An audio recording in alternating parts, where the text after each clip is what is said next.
Aghori astro TV கண்டு மகிழுங்கள். தர்மத்தின் வழி செல்ல செல்ல கர்மத்தின் வழி குறையும் அப்பா.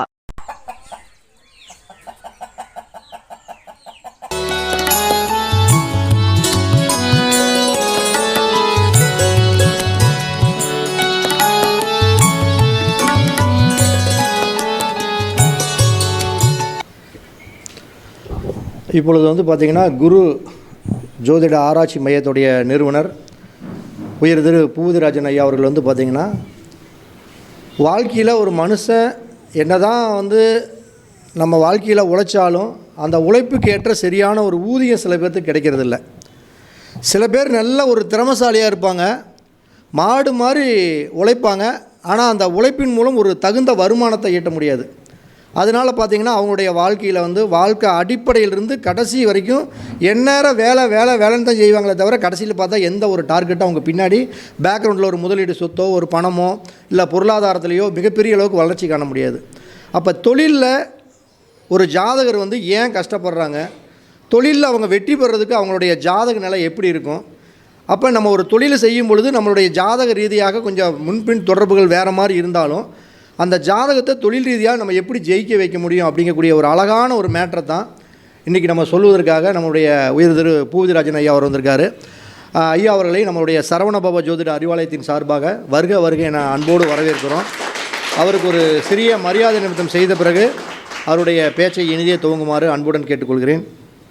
ஐயா வாங்க. எந்த ஃபோட்டோ எடுக்கணும்ல?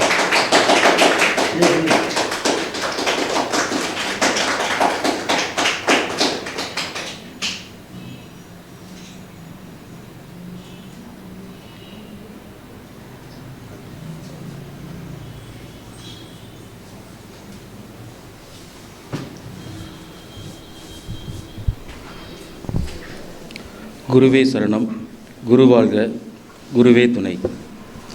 சரவணபவ ஜோதிட கருத்தரங்கம் 21வது கருத்தரங்கம் நல்ல ஒரு சிறப்பான ஒரு நிகழ்ச்சியை ஏற்படுத்தி கொடுத்த நிறுவன தலைவர் பரணிபாரதியா அவர்களுக்கும் அவர் கூட இருக்க அனைவருக்கும் மனமார்ந்த நன்றியை தெரிவித்து கொண்டு இந்த கூட்டத்திற்கு வருகை தந்த அனைவருக்கும் நன்றியை தெரிவித்து கொண்டு சிறப்பழைப்பாளராக வருகை தந்துள்ள ஸ்ரீ செந்தூரான் அறக்கட்டளை நிறுவன தலைவர் தம்பி பிரகாஷ் அவர்களுக்கும், ஸ்ரீ பானு ஜோதிட நிறுவன தலைவர் அண்ணன் ஜானகிராம் அண்ணா அவர்களுக்கும், மற்ற தலைமை தாங்கக்கூடிய கோயில்பட்டி தங்கபாணி நெய்யா அவர்களுக்கும் நன்றியை தெரிவித்து கொண்டு, அதாவது எந்த ஒரு இடத்துக்கு போனாலும் அந்த நிகழ்ச்சி நடத்துகிறவங்கள ஒரு 5 நிமிஷமாவது நம்ம வாழ்த்துனுங்க. ஏன் அப்படின்னா மாதம் இந்த கருத்தரங்கத்தை நடத்துகிற ஒவ்வொரு ஜோதிட நண்பர்களுக்கும் அதோடைய பலவீனம், அதை விட மன வருத்தங்கள், கஷ்டங்கள், அதையும் தாண்டி தொடர்ச்சியாக 21 மாதம் செஞ்சிட்ருக்காரு. இது இன்னும் மேலே வரணும், ஒரு வெள்ளி விழா காண்ற அளவுக்கு வரணும் அப்படின்னு சங்கத்தின் சார்பாக மனமார்ந்த நன்றியை தெரிவித்துக்கொண்டு, இப்போ ஐயாவை பற்றி நான் சொல்லணுன்னா கீரியும் பூனை மாதிரி அப்படி சொல்லக்கூடாது, கீரியும் பாம்பு மாதிரி ஒரு காலத்தில் நாங்கள் இருந்தோம். உண்மையாலுமேங்க ஐயா என்னுடைய அலுவலகத்துக்கு வந்திருக்காரு, ஒரு நிறைய விஷயங்கள் பேசியிருக்கோம். இருந்தாலும் ஃபேஸ்புக்கில் எங்களுக்கும் அவருக்கும் முரண்பாடான விஷயங்கள் தான் இருக்கும். பல பேர்த்த நம்ம உருவாக்கிட்டு இருந்தாலும் நமக்கு ஒரு வெளி சங்கத்திலிருந்து ஒரு பேசியே ஆகணும் அப்படின்னு சொல்லி ஒரு 1.5 வருஷத்துக்கு முன்னால் ஐயா அவர்கள் கூப்பிட்டாரு. அப்போ கூப்பிடும்போது பல பிரச்சனைகள், பல போராட்டங்களை சந்தித்து தான் அவர் என்னை கூப்பிட்டாரு. சரிங்களா? இதை எதுக்கு சொல்கிறேன் அப்படின்னா, யாரும் நிரந்தர நண்பர்களும் கிடையாது, யாரும் நிரந்தர எதிரியும் கிடையாது. சரிங்களா? நாம் எல்லாருமே யாருங்க? ஜோதிடர்கள். சரிங்களா? அதை மறந்து நம்ம வந்தோம்னா நம்ம வாழ்க்கை நல்ல ஒரு பிரகாசமாக இருக்கும். அப்படி ஐயா அவர்கள் ஈரோட்டில் ஒரு மீட்டிங் நடக்கும்போது கூப்பிட்டுருந்தார். அந்த மீட்டிங்கில் ஒரு 40 நிமிஷம் இருக்குமையா ஒரு வீடியோ ஒன்று தொழில் தான் பேசினேன். அதுக்கும் காரணம் இருக்குது. நல்லா ஒரு ரீச் ஆகி நிறையா ஃபோன் கால்லாம் இந்த சேனலில் பார்க்குறவங்க நிறையா ஃபோன்லாம் பண்ணி நிறையா அப்பாயின்மெண்ட்டும் வந்தது. அப்போ இந்த சேனல் பரணி அஸ்ட்ரோ அதில் பார்க்கக்கூடிய அனைவருக்கும் ஒரு நன்றியை தெரிவிச்சுக்கொண்டு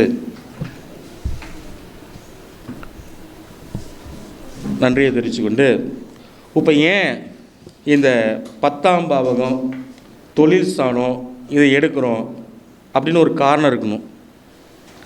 அவர் மேசராசி, பரணி நட்சத்திரம், அதுக்கு 10வது ராசி என்னங்க? மகரம். அங்கே செவ்வாய் உச்சமாகறாரா? சொல்லுங்க பார்க்கலாம். அப்போ நம்ம இங்கே என்ன பாவம் எடுக்கலாம்? 10ஆம் பாவத்தையே பேசலாமா? ஏன் அப்படின்னா பல பேர்த்த உருவாக்கி விட்ருக்கிறாரு. பல மாணவர்களை கேபிலையும் வாஸ்துலையும் எல்லாம் நிறையா பேர்த்த உருவாக்கி விட்ருக்காரு. பல பேர் இன்றைக்கி தமிழ்நாட்டில் நம்பர் 1 வந்திருக்காங்க. அப்போ இந்த 10ஆம் பாவத்தை நம்ம பார்த்தோம் அப்படின்னா கேந்திரத்தில் பலமான கேந்திரம் 10ஆம் பாவங்க, திரிகோணத்தில் பலமான திரிகோணம் 9ஆம் பாவங்க. சரிங்களா? அப்போ நம்ம கேந்திரத்தை பார்க்கும்போது 4 கால் இல்லாமல் நம்ம உட்கார முடியுமா? சொல்லுங்கள். முக்காலி அப்படிங்கிறது திரிகோணம், நாற்காலி அப்படிங்கிறது கேந்திரம். சரிங்களா?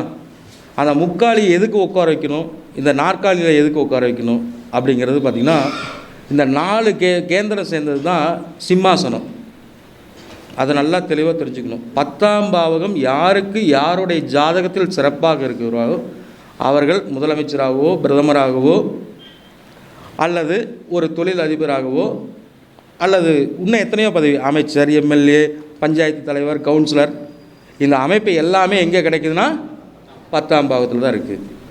அப்போ இந்த 10ஆம் பாவத்தை நம்ம எப்படி பார்க்கணும், அது நம்ம சிந்திக்கணும்.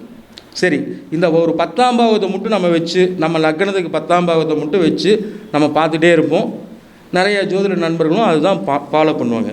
ஆனால் நம்மளுடைய ஃபார்முலா என்னென்னா விதி மதி கதி, அடுத்தது லக்னாதிபதி. சரிங்களா? இதில் ஏதோ ஒன்று பலமாக இருக்கும், அதை நம்ம ஃபாலோ பண்ணணும். இப்போ பார்த்தீங்கன்னா வேலூர் வந்துட்டேன், ஐயா எந்த இடத்துல ஆஃபீஸ்ன்னு கேட்டேன். பஞ்சமுக விநாயகருக்கு எதிரில், பின்புறம்ல, விநாயகருக்கு எதிரில். அப்போ பகவானுக்கு முன்னால் தானே நம்ம நிற்கணும், குருவுக்கு முன்னால் தானே நிற்கணும். சரிங்களா? அப்போ சகுனம் அவர் பத்திரைகரணமா? பத்திரைகரணத்துக்கு அதிபதி யாருங்க? கேது. கேதுக்கு விநாயகர். அப்போ விநாயகருக்கு எதிர்த்த மாதிரி ஆஃபீஸ் போட்டாரா? இது எல்லாமே ஒரு காரணம் அமைப்புங்க. இப்போ அவருடைய ஜாதகத்தில் என்ன பண்ணுறது, கர்ணநாதன் பலப்படுத்துகிறாரு, சரவணபவ அப்படின்னு திருச்செந்தூர் முருகன் எடுத்திருக்காரு பத்திரிகரணத்துக்கு. அப்போ அந்த பத்திரிகரணத்துக்கு உண்டான கேதுவுக்கு ஞானகாரகன் விநாயக பெருமன், பஞ்சமுகம் ஏற்ற மாதிரி இருக்காரா? அப்போ நம்ம ஜாதகத்தை எந்த இடத்துல நம்ம இயக்கினாலும் நம்ம ஜாதகத்தில் இருக்கக்கூடிய அமைப்பில் தான் நாம் இந்த இடத்துக்கு இத்தனை பேர் சந்திக்கிறோம் அப்படின்னா இதுக்கு ஒரு காரணம், விதிவிலக்கு இருக்கும். அப்போ நம்ம 10ஆம் பாவகத்தை பார்க்கும்போது லக்னத்துக்கு 10ஆம் பாவகத்தை பார்க்கலாம், ராசிக்கு 10ஆம் பாவகத்தை பார்க்கலாம், சூரியனுக்கு 10ஆம் பாவகத்தை பார்க்கலாம், லக்னாதிபதிக்கு 10ஆம் பாவகத்தை பார்க்கலாம். இதில் நமக்கு என்ன ஃபேவரட்டாக இருக்குது, எது பலமாக இருக்குது? லக்னத்துக்கு 10ஆம் அதிபதி பலமாக இருந்தால் நம்ம அதை எடுக்கலாம், ராசிக்கு 10ஆம் அதிபதி பலமாக இருந்தால் நம்ம அதை எடுக்கலாம், சூரியனுக்கு 10ஆம் இடத்துல கிரகம் பலமாக இருந்ததுன்னா அந்த இதை எடுத்துக்கலாம், லக்னாதிபதிக்கு 10ஆம் பாவம் பலமாக இருந்ததுன்னா அதை எடுத்துக்கலாம். இப்போ யாருக்கும் தொழில் அமையலை அப்படின்லாம் நம்ம எடுக்கக்கூடாது, எடுக்கக்கூடிய விஷயங்கள் கரெக்டாக எடுக்கணும். புரியுதுங்களா? அப்போ அந்த விஷயத்தை நம்ம எப்படி எடுக்கணுங்க?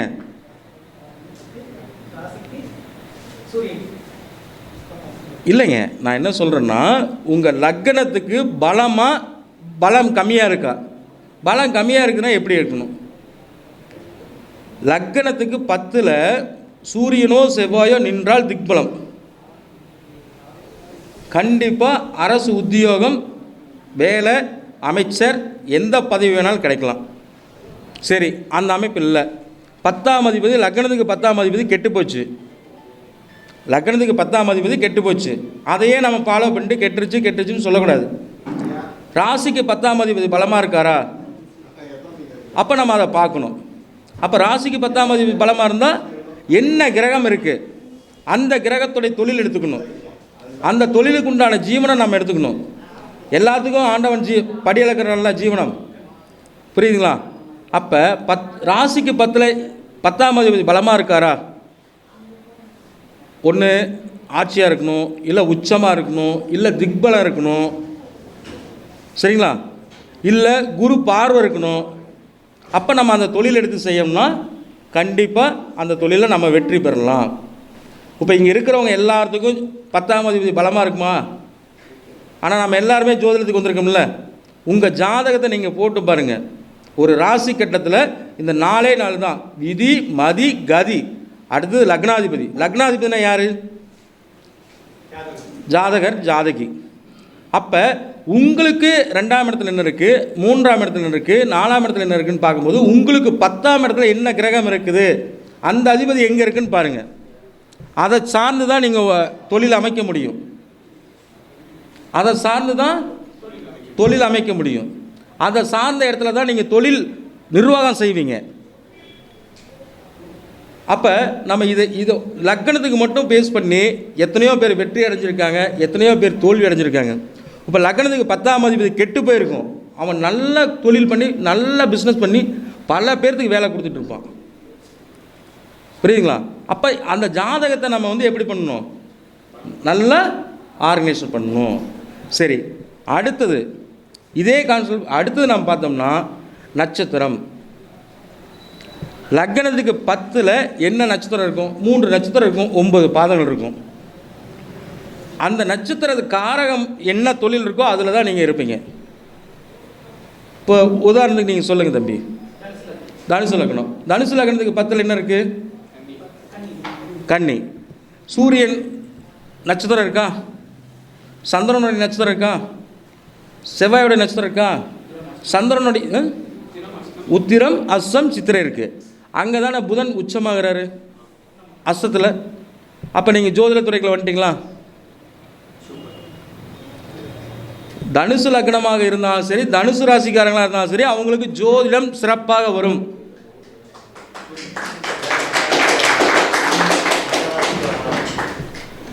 நான் சொல்கிறது அந்த கிரக அமைப்பை நான் எடுத்து சொல்கிறேன். ஜோதிடத்தில் எத்தனை பேர் ஸ்டாராக இருக்காங்க, எத்தனை பேர் வறுமையில் இருக்காங்க, இதை நம்ம எடுக்கணும். ஜோதிடத்தில் எல்லாரும் வந்துடுறோம், எல்லாரும் பெரிய வசதி வாய்ப்பில் பெரிய வருமானத்தில் பெரிய பிரபலமாக இருக்காங்களா? அதையும் யோசிக்கணும் இல்லை. இப்போ அரசியல் இருந்ததுன்னா அரசியல் இருக்கவங்க அத்தனை பேரும் உயர்ந்த பதவியில் இருந்தாலும் அத்தனை பேரும் லட்சாதிபதி கோடீஸ்வரனாக இருந்துடுறாங்களா? சொல்லுங்கள் பார்க்கலாம். காவல்துறையில் இருக்கிறவங்களும் கஷ்டப்படுறவங்க இருக்காங்க, மருத்துவத்துறையில் இருக்கிறவங்களும் கஷ்டப்படுறவங்க இருக்காங்க, எல்லா துறையிலையுமே கஷ்டப்படுறவங்களும் இருக்காங்க, முன்னேற்றம் அடைகிறவங்களும் இருக்காங்க, நடுநிலையாகவும் இருக்காங்க. அப்போ இதுக்கு என்ன காரணம்? சரிங்களா? புதன்கிழமை என்ன சாப்பிட்ணுங்க? பச்சை பயிறு தான் சாப்பிட்ணும். பச்சை பயிறு. புதன்கிழமை அன்னைக்கு பச்சை பயிறு சாப்பிடாம செவ்வாய்க்கிழமை அன்னைக்கு சாப்பிட்டீங்கன்னா உடம்பு கெடுத்து விட்ரும். நீங்கள் தொடர்ச்சியாக ஒரு 9 வாரம் செவ்வாய்க்கிழமை பச்சை பயிறு சாப்பிட்டு பாருங்க. ஏன் செவ்வாய்க்கு புதன் ஆகாது, புதனுக்கு செவ்வாய் ஆகாது? சும்மா ஒன்றும் இல்லைங்க. ஒரு பச்சை பயிறு செவ்வாய்க்கிழமை அன்னைக்கு மதியம் 1 மணிக்கு சாப்பிட்டு பாருங்க, ஒரு 9 வாரம் சாப்பிட்டு பாருங்க, தன்னை போல உங்களுக்கு என்னன்னே தெரியாத உடம்புல வியாதி வந்துடும். அப்போ எது நவதானியங்கள் எந்தெந்த நாளில் சாப்பிடணுங்கிற ஒரு விதிகள் இருக்குது. இதெல்லாம் அந்த காலத்தில் நம்ம முன்னோர்கள் சரியான பாதையில் வகுத்து கொடுத்துருக்காங்க. இப்போ சனிக்கிழமை அன்னைக்கு கொள்ளு வைக்கிறாங்களா? கொள்ளு ரசம் வைக்கிறாங்களா? மற்ற நாளில் கொள்ளு வைக்கிறாங்களா? அது ஒத்து வராது. சனிக்கிழமை அன்னைக்கு கொள்ளு ரசம் சாப்பிட்டா உடம்புக்கு ஆரோக்கியம். அதை நம்ம சிந்திச்சு தான் பார்க்கணும். அப்போ நம்ம ஜாதகத்தில் என்ன இருக்குங்க? ஐயா நீங்கள் சொல்லுங்கள், என்ன லக்னம், என்ன ராசின்னு சொல்லுங்கள்.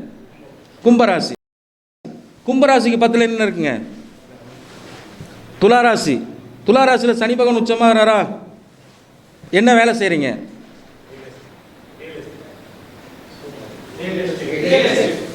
நல்ல வருமானம் இருக்குங்களா?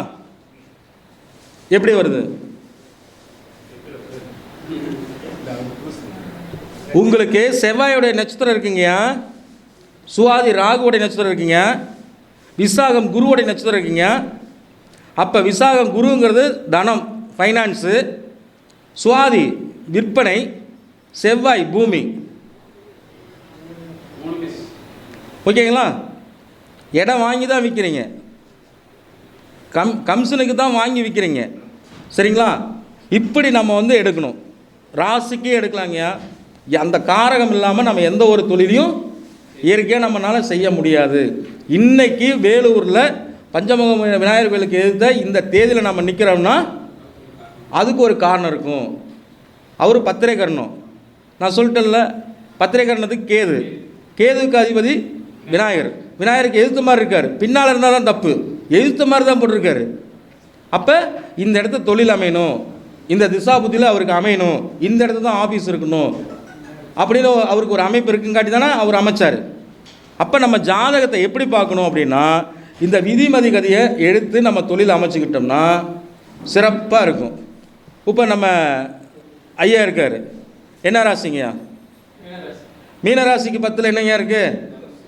அவர் என்ன தொழில் இருக்கார்? ஆசிரியர். சரிங்களா? அப்போ குரு என்ன பண்ண, குருனா என்ன எடுத்துக்கலாம்? ஃபைனான்ஸ் எடுத்துக்கலாம், ஆசிரியர் எடுத்துக்கலாம், ஜோதிடத்துக்கு எடுத்துக்கலாம். ஜோதிடத்துக்கு 9 கிரகம் இருக்குங்க. 9 கிரகத்துக்கு தகுந்த மாதிரி தான் அந்த ஜோதிடத்தில் அவங்க இருப்பாங்க. சூரியன் பலமாக இருந்தால் என்ன பண்ணுவாங்க? அதிகாரமாக இருப்பாங்க. அரசியல்வாதிகளுக்கு ஜாதகம் பார்ப்பாங்க. அதே சந்திரனாக இருந்ததுன்னா ஓட்டல், விவசாயம், வண்டி வாகனம், இந்த மாதிரி கிளைண்ட்டுக்கு அவங்க அதிகமாக ஜாதகம் பார்ப்பாங்க. அதே செவ்வாய் பலமாக இருந்தால் இராணுவம், காவல்துறை, அரசு உத்தியோகத்தில் இருக்கக்கூடியவங்க என்னங்க இந்த மாதிரி துறையில் இருக்கிறவங்களுக்கு அவங்க ஜாதகம் பார்ப்பாங்க. அவங்க கோபக்கார ஜோதிடராக இருப்பாங்க. சரிங்களா? கொஞ்சம் கோபமாக இருப்பாங்க. அப்படி எடுத்துக்கலாங்களா? வெட்டொன்று துண்டொன்று பேசக்கூடியவங்களாக இருப்பாங்க. அப்போ ஜோதிடர்களுக்கே ஜோதிடம் பார்க்க வேண்டியதாக இருக்குது. ஒவ்வொரு ஜோதிடனும் ஒவ்வொரு மாதிரி இருப்பாங்க. அப்போ நமக்கு 10ஆம் இடத்தை செவ்வாய் பார்த்தாலும் சரி, சூரியன் பார்த்தாலும் சரி, திக்பலத்துக்கு சமமான பலன் உண்டு. 10ஆம் இடத்துல இருந்து தான் அதை நமக்கு கொண்டு வரணும் கிடையாது. 10ஆம் இடத்துல இருந்தால் தான் திக்பலம். ஓகேங்களா? பார்த்தாலும் அதுக்கு பவர் உண்டு. ராசிக்கு 10 பார்த்தாலும் சரி, லக்னத்துக்கு 10 பார்த்தாலும் சரி, சூரியனுக்கு 10 பார்த்தாலும் சரி, லக்னாதிபதிக்கு 10 பார்த்தாலும் சரி. அப்போ அந்த எந்த காம்பினேஷனில் எடுக்கணும் அப்படிங்கிறத ஒன்று தெரிஞ்சுக்கணும். இப்போ லக்னம் அப்படின்னா லக்னத்துக்கு 10ஆம் அதிபதியும் பார்க்குறோம். லக்னத்துக்கு 10ல் ஒரு கிரகம் இருக்குது. அந்த கிரகம் நல்ல கிரகமாக, நல்ல பவராக இருக்கா, நட்பில் இருக்கா, பகையில் இருக்கா, அதிக பாகையில் இருக்கா அப்படிங்கிறத பார்க்கணும். சரிங்களா? அப்போ அந்த தொழில் நம்ம எடுத்து செஞ்சோம்னா அந்த தொழில் நமக்கு சக்ஸஸ் கொடுக்கும். சரிங்க, அது அமையலைங்க அப்படின்னா ராசிக்கு 10ஆம் அதிபதியை நம்ம பார்க்கணும். ராசிக்கு 10ஆம் அதிபதி பலமாக இருக்காரா, அப்போ அதுக்கு காரகத்தை தகுந்த மாதிரி தொழில் எடுத்துக்கணும். இப்போ தம்பி பிரகாஷ் வந்து அப்படி எப்படிங்க, துலா ராசி, சித்திர நட்சத்திரம். அவர் வந்து அண்ணா நான் ஜோதிடத்தை வரலான் இருக்கேன், ஜோதிடத்தில் நான் எந்த மாதிரி கான்செப்ட் இருக்குன்னு கண்ணை மூடிட்டு நீ ஜோசின்னு சொல்லு தம்பி. எப்படிங்க? கண்ணை மூடிட்டு ஜோசின்னு சொல்லு, உனக்கு பலன் வரும். கட்டத்தை பார்த்துல நீ ஜோசின்னு சொன்னால் ஜெயிக்க மாட்ட இப்படின்னு சொல்லி 7-8 வருஷத்துக்கு முன்னால் சொன்னது. இன்றைக்கி தமிழ்நாட்டில் நம்பர் 1 ஜோதிடர். அவருக்கு பேர் என்னங்க? அருள்வாக்கு ஜோதிடர், தாந்திரிக சக்கரவர்த்தி. அருள்வாக்கு சொல்கிறவங்க என்னங்க சொல்லுவாங்க? கண்ணை மூடிட்டு சொல்லுவாங்க. கண்ணை மூடிட்டு சொல்கிறேன்னா எப்படிங்க? கண்ணை மூடிட்டால் பலன் வந்துடுமா? உங்கள் முகத்தை பார்த்தாச்சு, உங்கள் ராசி நட்சத்திரம் தெரிஞ்சாச்சு. கண்ணை மூடுனா சகலமும் கிடைக்கும். ஏன்? கண்ணை முன்ன இருட்டு, ராகு. தாந்திரிகத்தில் பெரிய ஆள் தானே. என்ன காரில் வந்திருக்காரு? 10 வரல மோதிரம் போட்டிருக்காரா? சொல்லுங்க. ஆனால் சொன்னவங்க எப்படி இருக்கிறோம்? அதுக்கு ஒரு ஸ்டார் வேணுங்கய்யா, புரியுங்களா? அப்போ அவருடைய ஜாதகத்தில் ராகு பலமாக இருக்குது. இப்போ மாந்திரிகம் தாந்திரிகம்னா ராகு தான் நமக்கு வேணும். சரிங்களா? சித்தர் வழிபாடுனா கேது தான் நமக்கு வேணும். நம்ம உலகத்தை இன்னைக்கு இருக்கிற கரண்டில் எல்லாத்தையும் பார்க்குறது ராகு கேது மட்டும்தான். மற்ற கிரகங்கள்லாம் சும்மா தான். இன்றைக்கி வெயில் எவ்வளோ கடுமையாக அடிக்குது. எல்லாரும் மழை வரும் மழை வரும் மழை வரும்னு சொன்னாங்கல்ல. எத்தனாம் தேதி இருந்து மழை வரும்னு சொன்னாங்க? சொல்லுங்க பார்க்கலாம். சரிங்களா? ஆனால் இதுக்கு என்ன காரணம்? மலை கிரகம் இது சுக்கிரன். சுக்கிரன் தான் மலைக்கு. புரியுதுங்களா? அப்போ குரு யாரோட வீட்டுக்கு போயிருக்காரு? சரிங்களா? இந்த சுக்கிரன் குரு சந்திரன் எப்போ திரிகோணத்தில் வருதோ அப்போல்லாம் மழை பெய்யும். இப்போ நம்ம ஒரு பரிகாரம் சொல்கிறோம், அந்த பரிகாரம் அவங்க செய்கிறாங்க. செய்யும்போது அந்த செஞ்சுட்டு வீட்டுக்கு வருவதுக்குள்ளே மழை பெஞ்சதுன்னா அந்த பரிகாரம் 100க்கு 200% சக்ஸஸ். வருண பகவான் நம்மளை ஆசீர்வாதம் பண்ணுறார். இப்போ ஐயா வாஸ்து பற்றி பேசுவார், நல்லா சிறப்பாக பேசுவார். நிறைய பேர்த்துக்கு வாஸ்து நல்லா அமைச்சு கொடுத்துருக்காரு. ஆனால் அந்த வீடு மேலே காங்கிரீட் போடுறோம்ல, காங்கிரீட் போட்டு அன்றைக்கி நைட்டு மழை பெஞ்சிருச்சுன்னா அந்த வீட்டுக்கு வருண பகவானுடைய ஆசீர்வாதம் இருக்குது. சரிங்களா? அப்போ நம்ம எதை பார்த்தாலும் என்ன அமைப்பில் பண்ணணும் அப்படிங்கிறத தெரிஞ்சுக்கணும். அதே மாதிரி இந்த தொழிலில் எல்லாத்துக்கும் ஐயா நான் எல்லா ஜோசியர்கிட்ட பார்த்துருக்கேங்க. எனக்கு திக்பலம் இருக்குங்கிறாங்க, 10ஆம் அதிபதி பலமாக இருக்குங்கிறாங்க. ஆனால் நான் தொழில் செஞ்சேன், பல கோடி லாஸில் இருக்கேன் அப்படின்னா தொழில் எந்த மாதத்தில் இருக்கணும்? வைகாசி மாதம், ஆவணி மாதம், கார்த்திகை மாதம், மாசி மாதத்தில் தான் தொழில் தொடங்கணும். வீடு கட்டுறனாலும் அந்த மாதத்தில் தேர்ந்தெடுப்பது சிறப்பு. திருமணம் பண்ணுறனாலும் வைகாசி, ஆவணி, கார்த்திகை, மாசியில் பண்ணணும். ஏன் அப்படின்னா அது சிரமான மாதங்கள். அப்போ நம்ம ஒரு தொழில் தொடங்கும் போது சிர லக்னம், சிர ராசி, சிர மாதம் இதெல்லாம் காம்பினேஷன் பண்ணி எடுத்தோம்னா நமக்கு அதில் 80-90% விழுக்காடு நமக்கு வெற்றியை கொடுக்கும். ஜாதகத்தில் என்ன தான் அமைப்பு இருந்தாலும் நாம் எடுக்கக்கூடிய நாட்கள் சரியில்லை அப்படின்னா, திசாபுத்தி நல்லா இருந்தால் வண்டி ஓடிட்டுருக்கும், திசாபுத்தி சரியில்லை அப்படின்னா கமந்துரும். சரிங்களா? அப்போ இது எதுக்கு எடுக்கிறோம் அப்படின்னா, இப்போ சரம் அப்படின்னா என்ன பண்ணுறோம்?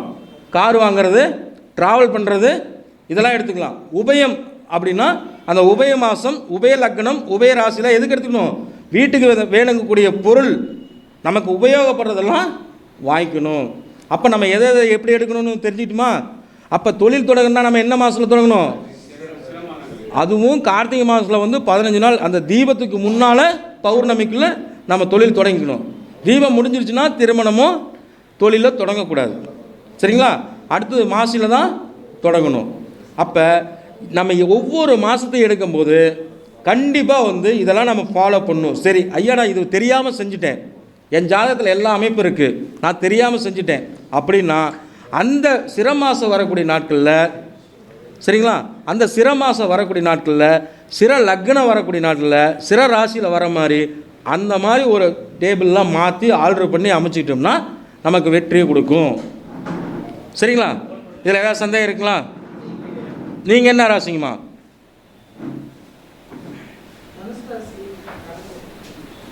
இப்போ தனுசு ராசிக்கு 10 அவருக்கு சொன்னா ஜோதிடத்துக்குள்ள வந்துட்டிங்களா? ஜோதிடத்தில் நல்ல கணித சாஸ்திரம் தெரிஞ்சவங்களா இருப்பீங்க. சரிங்களா? உண்மைங்களா ஐயா? நீங்கள் நல்லா கணிதம் பண்ணுவீங்களா ஐயா? கணிதம் பண்ணுவீங்களா, காமெடி பேசுவீங்களா?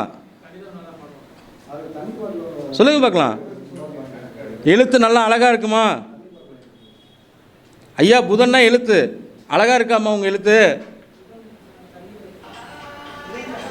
அதான் சொன்னேன். அப்போ நம்ம ஜோதிடத்தை பார்க்கும்போது புதன் மட்டும் நம்ம எடுத்துக்கூடாது. சரிங்களா? புதன் தான் ஜோதிடத்துக்கு வித்வான் நம்ம எடுத்துக்கூடாது. 9 கிரகமும் ஜோதிடத்தில் இருக்குது. அப்போ 9 கிரகத்தில் நமக்கு எந்த கிரகம் எந்த பலமாக இருக்குதோ அந்த கேரட்டில் தான் நம்ம ஜோசியம் பார்ப்போம். சரிங்களா? இப்போ சூரியனா என்ன, சந்திரனா என்ன, சனி பகவானா எப்படி இருக்கும்? வேலையாட்களுக்கு ஜோசியம் பார்த்துக்கிட்டு அவர் பணியோட செஞ்சுக்கிட்டு இருப்பார். கேதுனா என்ன, ஞானகாரகன் என்ன பண்ணுவார்? சித்தர்கள் வழிபாடு இது பண்ணிட்டு இருப்பாங்க. இப்போ பரணி பாரதிய ஜாதகம் ராசி நட்சத்திரம் தான் தெரியும், கரணம் தெரியும். அவருக்கு பாருங்கள், ராசிக்கோ லக்னத்துக்கோ கேந்திர திரிகோணத்தில் தான் கேது பகவான் இருப்பார். எங்கேயா இருக்கு? புரியுதுங்களா? யாருக்கெல்லாம் கர்ணநாதன் ராசிக்கோ லக்னத்துக்கோ கேந்திர திரிகோணத்தில் இருக்கோ அந்த கர்ணநாதனை நீங்கள் வழிபாடு பண்ணால் தொழில் சக்ஸஸ். இப்போ இந்த இடத்துல நான் சொல்லிடுறேன், உங்கள் கர்ணநாதன் யாரோ அந்த கர்ணநாதனை வழிபாடு செய்யும் போது தொழில் உங்களுக்கு வெற்றியே கொடுக்கும். புரியுதுங்களா? இது எப்படி அப்படின்னா ஒவ்வொன்றும் ஒவ்வொருக்கும் எது கொடுக்கணும். கர்ணம் எதுக்கு பார்க்குறாங்க பஞ்சாங்கத்தில்? அப்போ தொழில் தானே, சரிங்களா? இந்த மாதிரி அமைப்பில் நீங்கள் பார்க்கும்போது உங்கள் ஜாதகத்தில் தொழிலில் வெற்றி அடையலாம். சரி, எனக்கு தொழிலில் வருமானமே வரலைங்க, தொழிலில் வருமானமே வரலைங்க. இப்போ உங்களுக்கு ராசிக்கோ லக்னத்துக்கோ 10ஆம் அதிபதி என்ன நட்சத்திரம் இருக்கார்? யாரோ ஒருத்தர் உதாரணமாக சொல்லுங்க.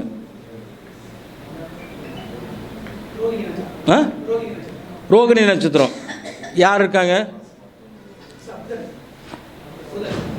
இல்லைங்க, லக்னத்துக்கு சொல்கிறீங்களா ராசிக்கு சொல்கிறீங்களா? லக்னம். நீங்கள் என்ன லக்னம்? தனுசு லக்னம். தனுசு லக்னத்துக்கு 10ஆம் அதிபதி எங்கே இருக்கார்? 6ஆம் இடத்துல இருக்கார். சரிங்களா? 6ஆம் இடத்துல இருந்தால் நீங்கள் என்ன சொல்லுவாங்க? 10ஆம் அதிபதி 6ல் இருந்தால் என்ன சொல்லுவாங்க? வேலைக்கு தான் போகணும், சொந்த தொழில் செய்யக்கூடாதுன்னு சொல்லுவாங்க. என்னுடைய ஜாதகத்திலே அப்படி தான் சொன்னாங்க. சரிங்களா? ஆனால் நான் என்ன சொல்கிறேன்னா, ஜோதிடம் மருத்துவம் இதெல்லாம் வந்து சர்வீஸு. அப்போ 6ஆம் இடம்னா நம்ம என்ன பண்ணணும்? சர்வீஸ் பண்ணணும். ஜோதிடம் என்பது சர்வீஸ் தாங்கய்யா. சரிங்களா? அப்போ நீங்கள் 10 பேர்த்துக்கு ஜோசியம் சொல்கிறீங்கள, நீங்கள் சொல்கிறத அவங்க கேட்குறாங்கல்ல, பொது ஜனங்களுடைய தொடர்பும் சர்வீஸ் தான். அப்போ 6ஆம் பாவம்னா அந்த 10ஆம் இடத்துக்கு 9ஆம் இடத்துல தானே இருக்கார். 10ஆம் இடத்துக்கு 9ல் புதன் இருக்கார். சரிங்களா? அப்போ லக்னத்துக்கு 8 குடையரோட நட்சத்திரம் வாங்கியிருக்காரு. 8 குடையரோட நட்சத்திர சாரத்தில் 6ல் உட்காந்துருக்காரு. பல அகுமானங்களை பட்டீங்களா? தொழிலில் ஜோசியமே வராதுன்னு சொன்னாங்களா? பரணி பாதையிட்ட வந்துட்டிங்களா? இப்போ ஜோசியத்தில் இப்போ நல்ல ஞானம் வந்துருச்சிங்களா? எந்திரிங்கய்யா. எத்தனை ஜோசியர் உங்களுக்கு ஜோசியம் வராதுன்னு சொன்னாங்க? நீங்கள் ஏதாச்சும் கட்டத்தை பார்த்து சொல்லிட்டு இருக்கீங்களா? கண்ணை மூடிட்டு தான் சொல்லிட்டு இருக்கீங்க. அவருக்கு வாழ்த்துக்கள் சொல்லுங்கள், கைத்தட்டுங்க ஐயா. 10ஆம் அதிபதி யாருக்கெல்லாம் 8 குடையரோடைய சாரத்துலையோ அல்லது 6 குடையரோட சாரத்தில் இருக்கோ அவங்க ஜோதிடத்தில் நம்பர் 1 வருவாங்கய்யா. கண்ணை மூடிட்டு சொல்லுவாங்க, அது நடக்குங்கய்யா. சரிங்களா? இன்னும் கேள்விகள் கேட்டால் அதுக்கு உண்டான விளக்கங்கள் கொடுக்குறேன், இல்லையே நான் மற்றதை பேசிகிட்டு இருக்கேன். இப்போ இந்த இடத்துல நம்ம ப்ரூவ் பண்ணோம்ல ஐயா. 10ஆம் பாவத்துக்கு நம்ம லக்னத்துக்கு வேணால் 8 இருக்கலாங்கய்யா. 10ஆம் பாவத்துக்கு அது 11ஆம் பாவங்கய்யா. 10ஆம் பாவத்துக்கு 6ல் இருக்குதுன்னா, லக்னத்துக்கு 6ல் இருக்குன்னா அது வந்து 9ஆம் இடத்துல இருக்குங்கய்யா. தொழிலில் நீங்கள் டாப்பு, ஆனால் தொழிலில் சின்ன சின்ன கெட்ட பேர்கள் அவமானங்கள் வரும், அந்த ஜாதகருக்கு வரும். அதை தூக்கி எறிஞ்சிட்டு நீங்கள் வந்தீங்கன்னா நீங்கள் ஸ்டார். ஓகேங்களா? இந்த மாதிரி அமைப்பில் நம்ம பார்க்கணும். அதே மாதிரி இந்த அமைப்பில் மட்டும் நம்ம பார்க்கக்கூடாதுங்க. இன்னும் இதுக்கு நிறைய விதிகள் இருக்குது. ஆக மொத்தம் வந்து பார்த்திங்கன்னா ஒரே ரூல் தான், விதிகள் நிறையா இருக்குது. 10ஆம் அதிபதி அஷ்டவர்க்கத்தில் அதிக பரல் இருந்தால் நீங்கள் கண்ணை மூடிட்டு தொழில் செய்யலாம். அஷ்டவர்க்கம் போடும்போது அதில் வந்து அதிக பரல் இருந்தால் அந்த தொழில் நீங்கள் எடுத்து செஞ்சீங்கன்னா உண்மையாலுமே அந்த தொழில் உங்களுக்கு வருமானத்தை கொடுக்கும். புரியுதுங்களா? அப்போ நம்ம இந்த தொழிலை வந்து இன்றைக்கி தொழில்னு ஒன்று நல்லா சிறப்பாக இருந்ததுன்னா குடும்பத்தில் எந்த பிரச்சனையும் இல்லை, நண்பர்கள் மத்தியில் எந்த பிரச்சனையும் இல்லை, சொசைட்டியில் எந்த பிரச்சனையும் இல்லை. சரிங்களா? திசா புத்திகள் கோச்சாரங்களை மாறும்போது சின்ன சின்ன பிரச்சனைகள் வரும். ஆனால் அந்த 10ஆம் அதிபதியை மட்டும் நம்ம பலப்படுத்திக்கிட்டோம்னா, அதுக்கு தகுந்த மாதிரி நம்ம செஞ்சுக்கிட்டோம்னா தொழிலில் வெற்றி பெறலாம்னு சொல்லி இந்த வாய்ப்பை ஏற்படுத்தி கொடுத்த சரவணபவ ஜோதிட நிறுவன தலைவர் அஸ்ட்ரோ பரணி பாரதி அவர்களுக்கும் அவருடைய சக தோழர்களுக்கும் மனமார்ந்த நன்றியை தெரிவித்துக்கொண்டு மீண்டும் அடுத்த முறை இன்னும் நிறைய விதிகளை பேசுவோம்னு சொல்லி வாழ்க வளமுடன். மீண்டும் சந்திப்போம். நன்றி.